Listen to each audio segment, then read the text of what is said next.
ఈ పదార్థం ఏదైతే ఉందో అది కాని అది కాని అది కాని ఇది కాని, ఈవెన్ కృష్ణుణ్ణి మనం ఒక రూపంగా పెట్టుకుంటే ఒక విగ్రహంలో చెక్కామనుకోండి, ఏ రోజుకైనా ఆ విగ్రహం ముక్క విరిగిపోవచ్చు, ఏ రోజైనా ప్లాస్టర్ ఆఫ్ ప్యారిస్ కరిగిపోవచ్చు, ఏ రోజైనా పంచలోహ విగ్రహం కూడా డ్యామేజ్ అవ్వచ్చు. అర్థమైందా? బికాస్ పదార్థ జాతం. భగవంతుడికైనా నామరూపాలు వస్తే ఈ లోకంలో నామరూపాలు శాశ్వతం కాదు. అందుకని రాముడు కూడా అవతరించిన ఒకరోజు రాముడు దేహాన్ని విడిచిపెట్టవలసి వచ్చింది. కృష్ణుడిగా అవతరించిన ఒకరోజు ఈ ప్రపంచంలో ఈ జగత్తులో ఆయన కూడా దేహాన్ని విడిచిపెట్టవలసి వచ్చింది. బికాస్ దేహాన్ని పొందాడు కాబట్టి దేహాన్ని విడిచిపెట్టాలి. తథా దేహాంతర ప్రాప్తి ధీరస్తత్ర నముహ్యతి అంటాడు ఆయన. కాబట్టి ఇక్కడ మనం బాగా ఆలోచిస్తే జగత్ అంటే జా అంటే పుట్టడం, గా అంటే గతించడం జగత్ యొక్క స్వభావం. నీటి మీద ఒక బుడగ పుడుతుంది, బుడగ పొగులుతుంది. బంగారం మీద ఒక ఆభరణం కనిపిస్తుంది, ఆభరణం కనుమరుగవుతుంది. ఈ భూమి మీద ఒక శరీరం కనపడుతుంది మన కంటి ముందు. ఏమిటో అలాగలా చదువుకుంటున్నాడు, పెద్దయ్యాడు, బాగా ఇల్లు కట్టాడు, అన్ని చేశాడు. సడన్ గా ఉన్నట్టుండి గుండె పోయింది, గుండె ఆగిపోయింది, చచ్చిపోయాడు. ఇది ఒక బుడగే. సడన్ గా ఒక బుడగ తయారవడం, ఇది కరవడం, అంతా గడిపిడి గడిపిడి గడిపిడి గడిపిడి ఇల్లు కట్టుకోవడం, చదువుకోవడం, సెటిల్ అవ్వడం, భార్య పిల్లలు. ఓసారి వెళుతున్నాడు, స్కూటర్లో వెళ్తున్నాడు, డైరెక్ట్ గా లారీ వచ్చింది, దాని కిందకి వెళ్ళిపోయాడు, ఇంకా బయటికి రాలేదంటే. పోవడం లోపలికి వెళ్ళిపోయాడు, అంతే కిందకి, బయటికి రాలేదు మనిషి. బయటికి అంటే లారీ వెళ్ళిపోయింది, వీడు మొత్తం మిగిలిపోయింది. ఇక్కడ దీన్ని ఏం చేసుకుంటారు వీళ్ళు? తీసుకెళ్లి ఎత్తుబడి చేయడం. కాబట్టి ఇక్కడ జగత్ అంటే రావడం పోవడం, దీని నియమం అంతే, దట్స్ ఇట్. ఇక్కడ ఈ భూమి మీద నియమం ఏంటనంటే ఈ ప్రకృతిలో ఏదైనా ఒకటి వచ్చింది అని అంటే దాని నియమం గుర్తుపెట్టుకుని వెళ్ళిపోవాలి. ఉండడానికి లేదు ఇక్కడ పర్మనెంట్ గా. ఎవడైనా పర్మనెంట్ గా ఉందాం అనుకుంటే వాడికి ఉన్నంత నరకం ఇంకెవడికి ఉండదు. హాయిగా రావాలి, విజిట్ చేయాలి, చూసుకోవాలి, వెళ్ళిపోవాలంతే. మన పని మనం ఏదో చేసుకోవాలి, కాలక్షేపం చేసుకుని చేతులు కాళ్ళు మూతలు తుడుచుకోవాలి, పోతూ ఉండాలంతే. హోటల్కి ఎక్కామంటే తినాలి, చేతులు కడుక్కోవాలి, మూతులు తుడుచుకోవాలి, ఇవ్వాల్సింది ఇవ్వాలి, తీసుకొని పోతూ ఉండాలంతే. ఇది కూడా అంతే. కాబట్టి జగత్, దీనికి అందుకని దీనికి పేరు జగత్ అని పేరు పెట్టారు. యత్కించ జగత్యాం జగత్, యత్కించ జగత్యాం జగత్. ఇక్కడ జగత్యాం జగత్, యత్కించ అన్నారు. అంటే ఈ జగతిలో, నీకు కనిపించే ఈ ప్రకృతిలో ప్రతిదీ జగత్తే. అంటే ఏంటి? పుట్టడం పోవడం, పుట్టడం పోవడం, పుట్టడం పోవడం. ఇదే దీని ధర్మం. ఈ ప్రకృతి ధర్మం అంతే. ఉనికిని తీసుకుని, ఉనికి అనేటువంటిది ఈ రూపంలో ఒక రూపాన్ని పొంది వస్తుంది. ఆ ఉనికి రూపాన్ని మళ్ళీ కోల్పోతుంది, మళ్ళీ ఉనికి పోదు, ఉనికిగా ఉండిపోతుంది. అయితే ఇప్పుడు మనందరికీ ఒక అనుమానం ఏంటంటే, ఏమండి ఇప్పుడు అన్ని ఇన్ని ఉన్నాయి కదా, మరి ఇన్ని ఉన్నాయంటారా? ఇన్ని లేవు, ఉండేది ఒకటే. ఇప్పుడు నాకు ఉనికి ఉందండి, నీకు ఉనికి, ప్రతిదానికి ఉనికి ఉంది కదా, ఈ ఉనికిలన్నీ వేరుగా ఉన్నాయా? లేదు. మనం పీల్చుకునే గాలి వేరుగా ఉందా? లేదు. ఉనికి కూడా వేరు కాదు. మరి వేరు కానప్పుడు మరి ఇదంతా ఒకటే ఎలా ఉందండి? ఈశావాస్యమిదం సర్వం. ఈశా ఆవాస్యం. ఆవాస్యం అనంటే ఈశ్వరేన ఆచ్ఛాదితం జగత్. అందుకనే ఈశ్వర శబ్దానికి చాలా అద్భుతంగా ఇక్కడ వ్యాఖ్యానం ఇస్తూ ఇక్కడ అంటారు, శంకర్లు అంటారు, ఈశా ఈష్టే ఇది ఈట్ అంటే ఈశ్వర శబ్దం కూడా ఒక ధాతువు నుంచి వచ్చింది. ఉపనిషత్ అంటే ఎలాగైతే ఒక ధాతువు నుంచి వచ్చిందో, ప్రతి దానికి ప్రతి శబ్దానికి ఒక ధాతువు ఎలాగైతే ప్రధానంగా ప్రధానంగా ఉంటుందో అలాగని ఈశ్వర శబ్దానికి కూడా ఒక ధాతు. ఆ ధాతు ఏంటి? ఈష్టే. ఈష్టే అనేటువంటిది ధాతు. ఈష్టే ఇది ఈట్ అంటే ఈష్టే అనేటువంటి ధాతు. అయితే ఈట్ అనేటువంటి ధాతువు నుంచి అసలు ఈ ధాతువుకు అర్థం ఏంటి అని అంటే తేన ఈశా ఈశిత పరమేశ్వర అంటే ఎవరైతే ఈ యావత్ ప్రకృతికి కారకుడై కారణభూతమై నిండి నిబిడీకృతమై ప్రతి దాంట్లో విధి విధానాలతో అన్నింటినీ నడుపుతూ ఉందో ఆ తత్వమే పరమేశ్వరుడు. యతో వా ఇమాని భూతాని జాయంతే ఏన జాతాని జీవంతి యస్మిన్ ప్రయంత్యభిషం విశంతీతి. ఉపనిషత్తు చాలా అద్భుతంగా చెప్తుంది. ఏమంటే ఇది నేను అంటున్నానండి, ఇందులో గుండె ఎవరిది? నాది. నిజంగా మీదే ఈ గుండె అయితే మీరు చెప్పినట్టు వినాలి. ఎందుకు బైపాస్ చేయించుకోవాల్సి వస్తుంది ఒక్కోసారి? నిజంగా కిడ్నీలు మనవే అయితే మనం చెప్పినంతకాలం చచ్చినట్టు పనిచేయాలి. అలా పనిచేస్తున్నాయి. అసలు లోపల ఏమేమి ఉన్నాయో మనకే అర్థం కావట్లేదు. తగులుడు అలాగా వేలాడే విత్తలు నడుస్తూ ఉన్నాయి.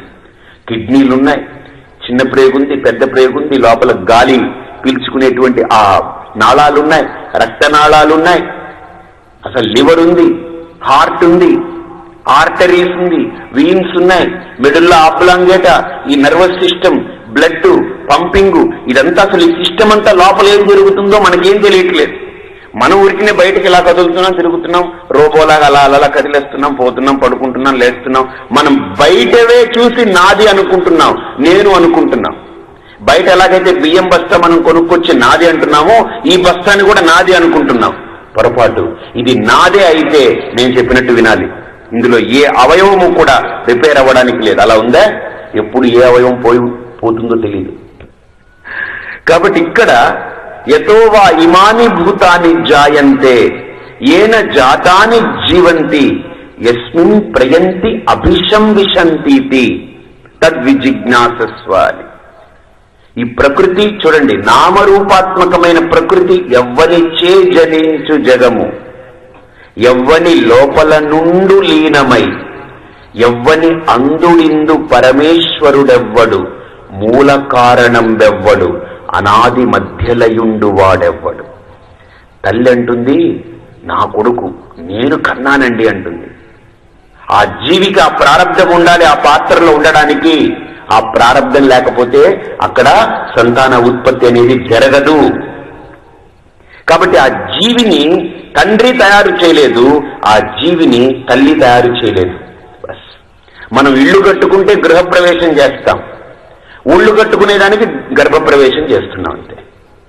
మన ఒళ్ళు తయారు చేసుకునేదానికి గర్భప్రవేశం చేస్తున్నాం, ఇల్లు కట్టుకునేదానికి గృహప్రవేశం చేస్తున్నాం అంతే. బయట ఇల్లు గృహప్రవేశం అంటారు కదా, గృహప్రవేశం చేస్తారు. ఒంటికి గర్భప్రవేశం, ఇంటికి గృహప్రవేశం. కాబట్టి ఈ జీవి తండ్రికి సంబంధం లేదు, తండ్రికి సంబంధమైన వాడు కాదు ఈ జీవి. వాడొచ్చి పడ్డాడు తండ్రి గర్భంలో, ధాతు రూపంతో అలాగా మెదులుతున్నాడు అక్కడ. ఆ ధాతు వీడికి సంబంధం లేదు, తయారైంది ప్రకృతిలో. ఆహార పదార్థాలు తిన్నప్పుడు ధాతు తయారైంది, ఆ ధాతువులోనే జీవి ఉండగలదు. కాబట్టి ఆ జీవి ధాతువు ద్వారా తల్లి గర్భంలోకి ప్రవేశించింది. తల్లికి సంబంధం లేదు ఆ జీవి, కానీ బయటకు వచ్చిన తర్వాత మేం కన్నాం అంటారు. అసలు వీళ్ళెవరు కనడానికి? వీళ్ళకి సంబంధమే లేదు. కాదు, ఆ శిశువు పరిపక్వమై తనంత తానుగా బయటికి రావడం వరకు ఆవిడ వెయిట్ చేయవలసిందే. ఆవిడ నియంత్రత ఏమీ లేదు అందులో, ఆవిడ స్వామ్యం ఏం లేదు, తండ్రి ఏమీ చేయడానికి లేదు, తల్లి ఏమీ చేయడానికి లేదు. ఈ ప్రకృతే ఆ సమయంలో శిశువుని బయటికి పంపుతుంది. కాబట్టి నేను కన్నాను అని తల్లి అనడానికి లేదు, నేను కన్నాను అని తండ్రి అనడానికి లేదు, నేను పుట్టానని జీవుడు అనడానికి లేదు.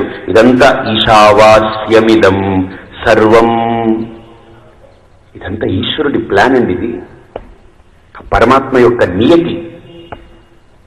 ఈ జీవి ఆ రూపంలో తల్లి గర్భంలోకి వెళ్ళాలి, తండ్రి గర్భంలో ఉన్నంత వరకు సేఫ్ గా ఇలా ధాతువులో ఉండాలి, అది తల్లి గర్భంలోకి ఇలా ట్రాన్స్ఫర్ అవ్వాలి, డిపాజిట్ అవ్వాలి, అక్కడ ఈ నెల ఈ పిండం ఇలా ఉత్పత్తి అవ్వాలి, తర్వాత కళ్ళు ముక్కు కాళ్ళు చేతులు పొడుచుకు రావాలి, తర్వాత ఆ శిశువు ఇలా ఉత్పత్తి అవ్వాలి, పెరగాలి, ఎదగాలి, ఈ రూపాన్ని పొందాలి, ఇలా ఇలా డెవలప్ అవుతూ రావాలనేటువంటి ప్లాన్ ఏదైతే ఉందో ఇది ప్రకృతికి ఆ పరమేశ్వరుడు ఇచ్చినటువంటి గొప్ప ప్రణాళిక. ఒక ప్లాన్.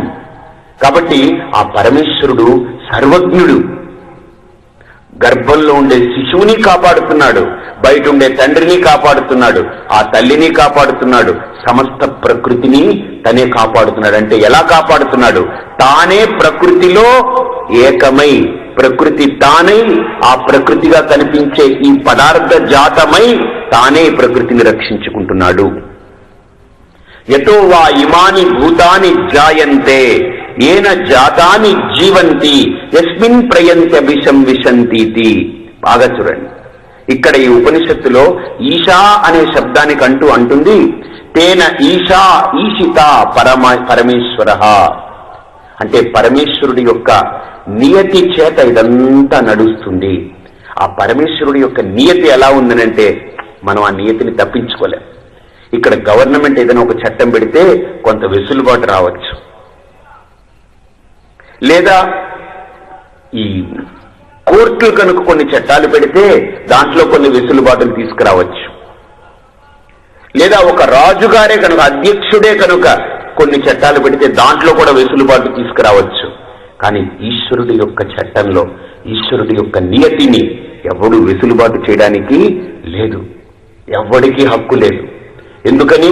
భీషాస్మాద్వాతః పవతే భీషోదేతి సూర్య భీషాస్మాదగ్నిశ్చేంద్రశ్చ భీషాస్మాద్వాతః పవతే భీషోదేతి సూర్య భీషాస్మాత్ అగ్నిశ్చ ఇంద్రశ్చ మృత్యుర్ధావతి పంచమ ఇతి. ఈ ప్రకృతిలో వాయువు వీస్తూ ఉంది.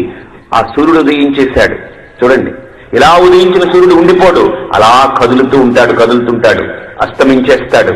రాత్రి చంద్రోదయం అవుతుంది, నక్షత్రాలన్నీ కనిపిస్తాయి. ఇలా పగలు రాత్రి, గాలి వీయడం, తర్వాత భూమి, నీళ్లు, ఆకాశం, ఈ ప్రకృతి ఏదైతే పరమాత్మ తయారు చేశాడో, పరమాత్మ ద్వారా ఉత్పత్తి అయినటువంటి పరమాత్మ స్వరూపమై ప్రకాశించే ప్రకృతి ఏదైతే ఉందో ఆ నియతికి లోబడి ఈ ప్రకృతి నిరంతరం కదిలిపోతూ ఉంది.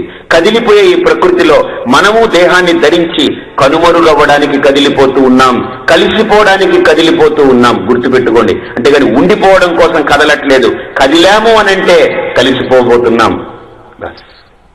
ఆ కదలిక కొన్ని స్పీడ్గా వెళతాయి, కొన్ని స్లోగా వెళతాయి. స్లోగా వెళ్ళినవి 90, 95, 100 అయినా అది ఏం పోవు. కొన్ని స్పీడ్గా వెళతాయి, 9కే పోతాయి, 20కే పోతాయి, 30 అంటే అంత స్పీడ్గా అయిపోయింది దాన్ని, అంతే మొమెంటం. కాబట్టి ఇక్కడ వీడు పోయాడని ఏడవడం, వాడు వచ్చాడని నవ్వుకోవడం కాదు. అసలు నేను ఎందుకున్నాను దాని గురించి విచారణ మొదలు పెట్టాలి. పోయిన వాడి కోసం నేను ఈ భూమి మీదకి రాలేదు, వచ్చేవాడి కోసం నేను ఈ భూమి మీదకి రాలేదు. నా గురించి నేను వచ్చాను. అసలు నేను ఎవరిని, నేను ఎందుకు పడ్డాను ఈ భూమి మీద, అసలు ముందు ఎక్కడుండేవాడిని? సరే ఉంటే ఉంటాను, పడ్డ నేను ఈ భూమి మీద అలా ఉండిపోవట్లేదు. నాతో పాటు వీళ్ళెవరు ఉండిపోవట్లేదు, ఈ వస్తు జాతం ఏది ఉండిపోవట్లేదు. ఇవన్నీ వదిలేసిపోతూ ఉన్నాయి. వీళ్ళు పోతున్నారు, వాళ్ళు పోతున్నారు, ఇది పోతున్నా, అన్ని పోతున్నాయి. అంటే ఒకప్పుడు నేను కూడా వెళ్ళాలి. That's it. నేను ఆ నిర్ణయం తీసుకుంటే, నేను వెళ్ళాలనేటువంటి వాస్తవమైనటువంటి నా అంతిమాన్ని కనుక, నా అంత్యాన్ని కనుక నేను గుర్తించగలిగితే అప్పుడు నా మీద నాకు విచారణ మొదలవుతుంది. అసలు నేను ఏం జరుగుతుంది ఇక్కడ, అసలు ఈ వాస్తవికత ఏంటి, అసలు నేనెవరు? ఈ శరీరాన్ని పడేస్తే వీళ్ళందరూ కాల్ చేస్తారు. ఎందుకు కాల్ చేస్తున్నారు? దీంతో వాళ్ళకి పని లేదు. అసలు ఇంతవరకు ఈ శరీరానికి వాళ్ళకి సంబంధం ఏంటి, ఎందుకు పనికొచ్చింది? ఏది ఉండడం వల్ల ఈ శరీరం వాళ్ళందరికీ ఉపయోగపడింది, ఏది పోతే ఈ శరీరం వాళ్ళకి ఉపయోగపడకుండా కాల్చడానికి పనికొస్తుందో కాల్చేయడానికి, మరి ఏది ఉండడం వల్ల ఈ శరీరానికి ఆ విలువ ఉండిందో అదేంటి, ఆ విలువైనదేంటి ఈ శరీరంలో అనేటువంటి అంశం మీద ఒక వ్యక్తి విచారణ ప్రారంభించడం మొదలు పెడితే దాన్ని ఆత్మ విచారణ అంటుంది శాస్త్రం. ఆ ఆత్మ విద్యను పొందడానికి మనిషిలో ఆ ప్రేరణ మొదలవుతుంది. ఆ ప్రేరణ కలగాలి అనంటే ఈ దేహం యొక్క ఆద్యంతాల్ని గుర్తించగలగాలి, ఈ దేహం యొక్క క్షణికత్వాన్ని గుర్తించాలి, ఈ దేహం యొక్క గమనాగమనాల్ని గుర్తించాలి. గుర్తిస్తే చాలు, ఇదంతా జగత్తే. ఎలాగైతే ఈ దేహం వచ్చి పోతుందో ఈ జగత్తులో ప్రతిదీ వస్తుంది పోతుంది, వస్తుంది పోతుంది. పుడుతుంది చస్తుంది అనకండి, ఆ మాటలే వాడద్దు. వస్తుంది పోతుంది, వ్యక్తమవుతుంది అవ్యక్తమైపోతుంది, వ్యక్తమవుతుంది అవ్యక్తమవుతుంది, కనబడుతుంది కనుమరుగవుతుంది, కనబడుతుంది కనుమరుగవుతుంది.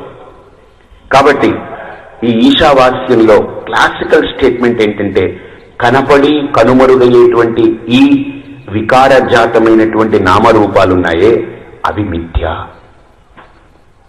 కల్పన.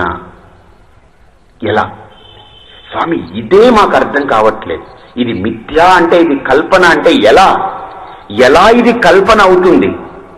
ఎలా ఇది మిథ్య అవుతుంది? ఎలానా? నీళ్లున్నాయి, దాని మీద ఒక బుడగ పుట్టిందనుకోండి. ఆ బుడగ నీటి కంటే వేరా? చెప్పండి. నీటి కంటే వేరు కాదు. బాగా ఆలోచించి చెప్పండి. నీటి కంటే వేరుగా ఉందా బుడగ? నీటి కంటే బుడగ వేరైతే ఇక్కడ కూడా బుడగ ఉండాలి. ఇప్పుడు ఉందా? లేదు. ఇక్కడ ఉందా? లేదు. నీటి మీదనే బుడగ పుడుతుంది. అంటే నీటి మీద బుడగ పుట్టిందనంటే ఆ బుడగ ఏమిటి? నీరే. నీటి కంటే వేరు కాదది. ఎందుకని ఆ బుడగను ఎక్కడ ముట్టుకున్నా మీకు తగిలేదే చెమాయింపే. ఆ చెమ్మ తగులుతుంది, తడి తగులుతుంది. అది జలం, అది నీరు.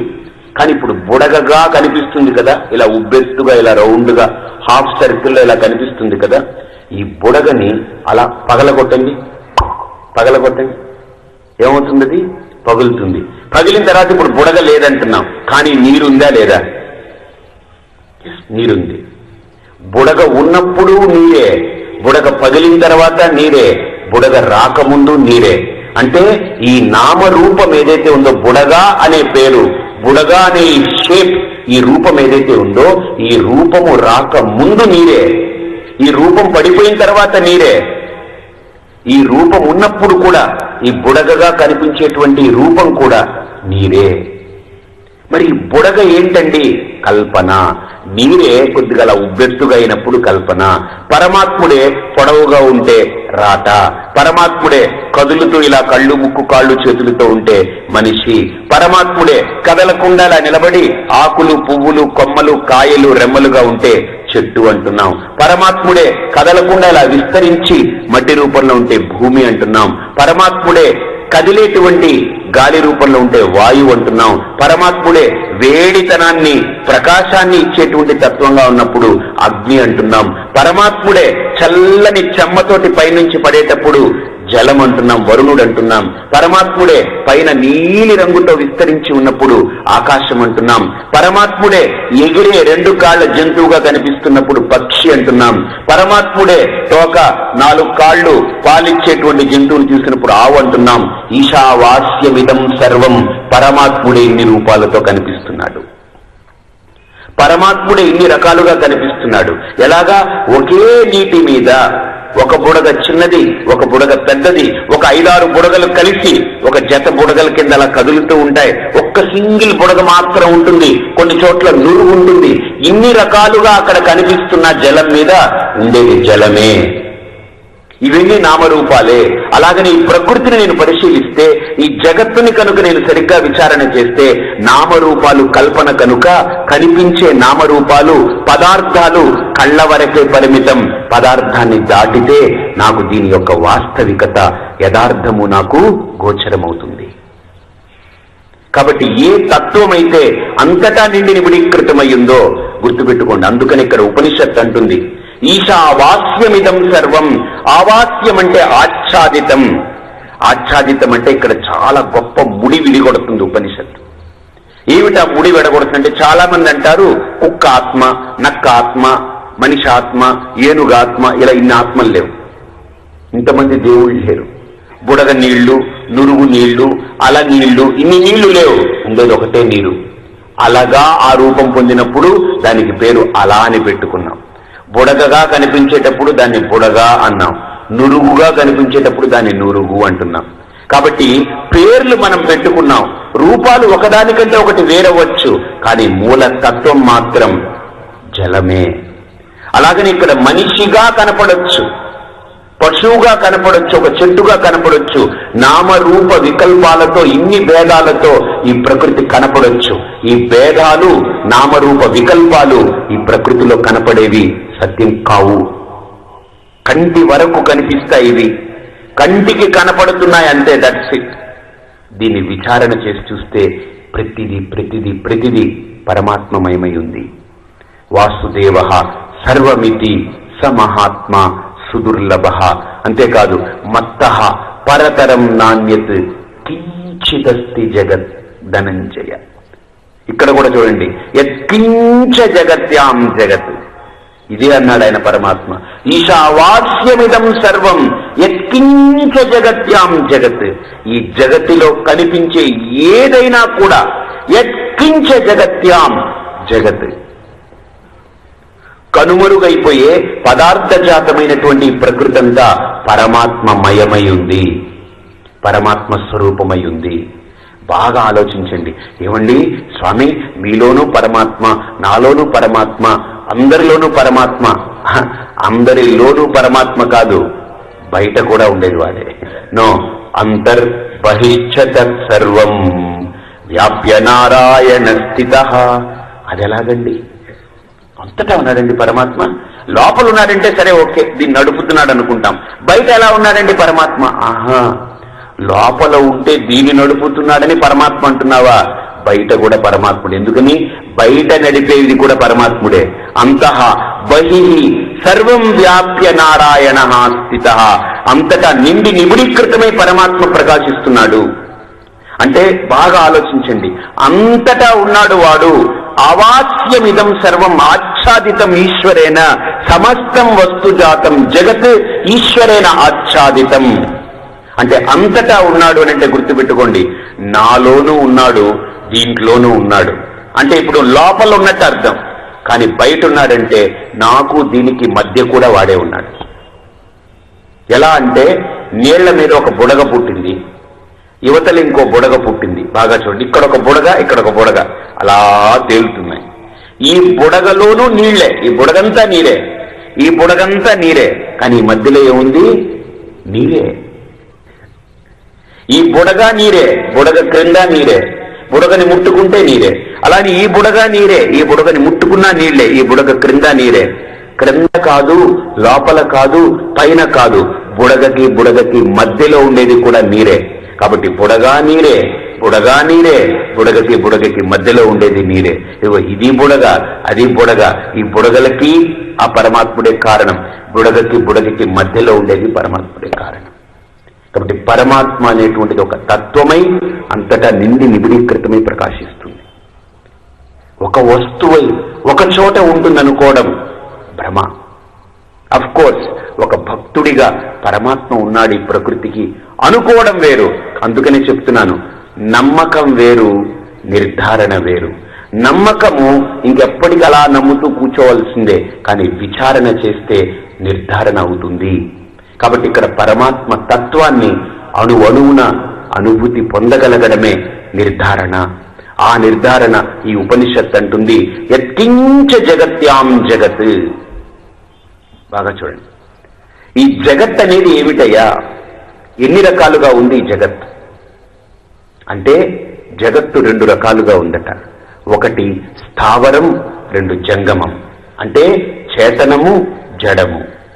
ఈ రకాలుగా విభజన పొందింది. స్థావరము అంటే చెట్టులాగా నిలబడి ఉండడం, జంగమము అంటే మనలాగా పశువులా కదులుతూ ఉండడం. అంటే స్థావరం అంటే కదలిక లేకుండా ఉండడం, జంగమం అంటే కదులుతూ ఉండడం. జడం అంటే ప్రాణం లేకుండా ఉంటుంది పదార్థం, చేతనం అంటే సచేతనంగా ప్రాణాన్ని తీసుకుంటూ ఆలోచిస్తూ కదులుతూ తిరుగుతూ అన్నీ ఉంటూ ఉంటుంది. కాబట్టి జడము చేతనం ఈ ప్రకృతి, ఇక మూడోది లేదు ఈ ప్రకృతిలో. కాబట్టి ప్రకృతిని బాగా ఆలోచిస్తే జడ చేతనాలే ఈ ప్రకృతి. కాబట్టి ప్రకృతి అంతా జడ చేతనాలే. కాబట్టి చేతనము జడమై ఉన్నటువంటి ఈ ప్రకృతిని ఆ పరమాత్మే వ్యాపించి ఉన్నాడు. అందుకనే లలితలో కూడా చిచ్చక్తి చేతనారూప, జడశక్తి జడాత్మిక.